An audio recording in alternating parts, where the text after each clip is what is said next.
My Lords, first oral question, Baroness Parminter. My Lords, I beg leave to ask the question standing in my name on the order paper.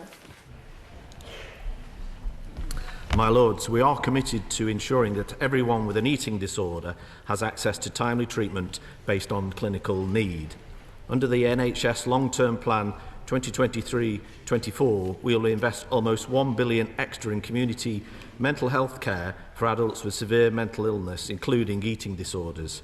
Since 2016, investment in children and young people's community eating disorder services has risen every year with an extra £35 million per year from 2021-2022. As the cricketer Freddie Flintoff showed, anyone can get an eating disorder, but there's very little information about the inequalities in access to community-based treatment and treatment outcomes. So can the Minister say when the National Clinical Audit, which was promised this year by NHS England, will take place so that we can get the proper data that we need and give everyone the service and support they need?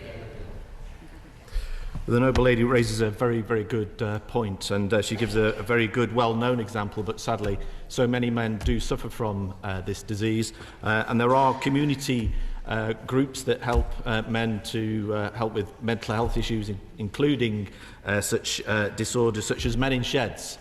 When I was serving in the place, I always made a point of seeing the men in Sheds in my constituency, and they did an outstanding job in so many places. But I cannot give a direct answer, full answer to the Noble Lady's answer, but I've asked and requested for an actual specific time when I can answer that question in full, and once I have that, I will reply. My Lords, my Lords, my Lords.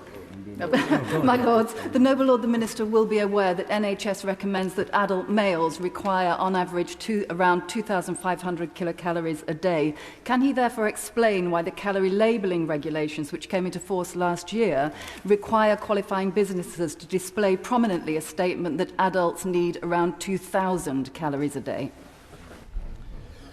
Well, the Noble Lady raises a very good point, and sadly not all manufacturers have gone along with that legislation to make it crystal clear, notwithstanding alcohol industry, but so many other industries really do need to step up to the plate to make sure it's crystal clear on what the calorific intake is per day. My Lord. For bringing this question. It's such an important one, and also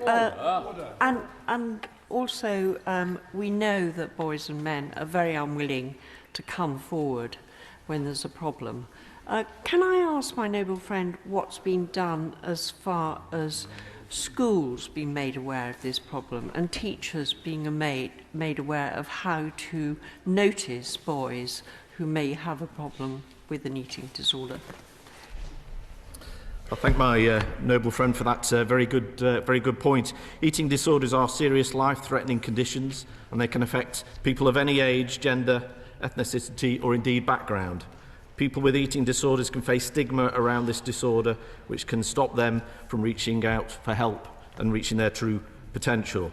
We have committed to offer all state schools and colleges to train a senior mental health lead by 2025. Enabling them to introduce effective whole-school approaches to mental health and well-being. This is backed by £10 million in 2022-23, and over 8,000 schools and colleges, including half state-funded secondary schools, have taken up the offer so far. My Lords, if I can just follow up Baroness Chisholm's question, where she suggested that men may be reluctant to go and see their doctor or seek advice on some health issues, which has been, I think, very well researched. One of the puzzles is why the government seems to have set its face against establishing a men's health strategy, given that the outcomes for men in health terms can be so poor in so many parts of the country. Would his department actually give this further consideration and come forward with proposals to establish such a strategy?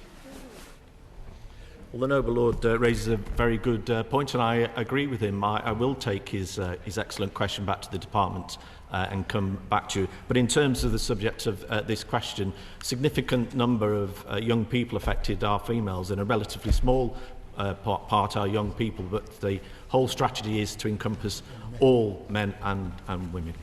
My Lords, as the Minister has just said, around 70% of those affected by eating disorders are indeed girls and women. However, there's an increase with young boys and men.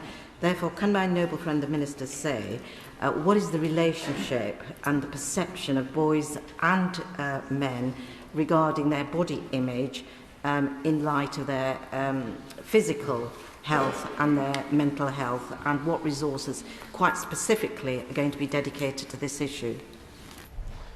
Well, again, that's an excellent question from my noble friend. Poor body language has the potential to affect anyone at any point in their life. The pressure to achieve an idealised body image has wide-reaching consequences for mental and physical well-being. The growth of social and digital media has increased its exposure to images of beauty and are unrealistic and in some cases untenable. Body image is recognised as a risk factor for mental health problems and more commonly identified as a key risk factor for eating disorders and unhealthy eating behaviours. And for members who have teenage children in their families, they will know how much time they spend on their mobile devices. My Lords, the Minister did not answer Baroness Bull's question. Calorie labelling talks about a daily intake of 2,000 calories, which is calories recommended for a woman, not a man. For a man, it's 2,500 calories per day. Why is this the case? Will the Minister undertake to look at this and change it and make it accurate? You raise a very good point, and I apologise to the noble lady for not being more specific. I cannot give a specific answer to why it's 2,000 rather than 2,500, but I will ask that specific question and come back to the noble lady. The noble lord. My Lords, my noble friend's question brought back a memory from my own teenage years of being told by a nurse that she would say that I had anorexia, but that couldn't be the case because I was a boy. And fortunately, our understanding has moved on since then, so we now recognise that eating disorders can affect everyone, irrespective of gender or age. Would the noble Lord the Minister agree that public health services have a vital role to play in broadening that understanding amongst the general population, and what resources is the government providing to them for that essential educational work? Well, the noble Lord raises a very good point there. When you and I were young boys, there wasn't the internet, perhaps, and therefore it just shows that this issue did occur before internet. But in terms of funding under the NHS long-term plan 2023-24, we will invest almost £1 billion extra in community mental health care for adults with severe mental illness, including dietary issues. Is the noble Lord the Minister aware from his previous experience that there are 12-step recovery programmes available both for overeaters and undereaters? Is he aware that there's an all-party parliamentary group that is pressing the advocacy, pressing for these to be extended over a wider area, and particularly because they are free?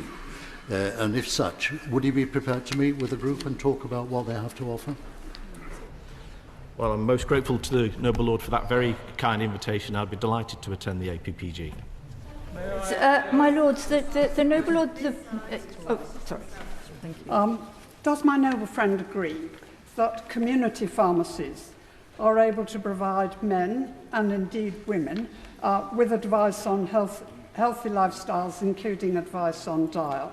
And will he urge the government to introduce in England a properly financed pharmacy first service that they actually have in Scotland, and we know it works well, so that services like those that are provided in Scotland can be provided in England by all pharmacies and have access, and people can have access to those services? Well, I thank my noble friend for that excellent question on pharmacies. There are over 11,000 community pharmacies in England. All of these provide advice on healthy living that is already part of their terms of service. We know that people know and trust their local pharmacies, but people don't always know just what pharmacies are able to do and how skilled pharmacists are in diagnosing minor illnesses. In terms of the specific question on Pharmacy First, we want to go further. We are exploring what more pharmacies could do, learning from the Pharmacy First approach in Scotland, including enabling the supply of some prescription-only medicines without a prescription. Lords, the focus of the questions and some of the Noble Lord the Minister's answers has been understandably on young people. But eating disorders admittedly frequently start in early years, but they are lifelong disorders. And they can go away and then flare up again when adverse life events sometimes cause them to do so. Following on from the question from my noble friend Lord Brooke, can the noble lord say what particular kinds of therapy the government is planning to invest in? He spoke earlier about investment. And what research it has done into the efficacy of different therapies at different points in people's lives. I'm most grateful for the noble lady for that excellent question. I don't want to mislead the House that it's all about young people, because she's exactly right. Disorders start in early life but continue through adult life. The government are taking steps to expand the number of practitioners who can deliver evidence-based psychological interventions that are intended to treat those with an eating disorder. This includes expanding the number of individual trainees and qualified practitioners who are competent to deliver cognitive behavioural therapy for eating disorders, as well as the Maudsley model of anorexia nervosa therapy in adults.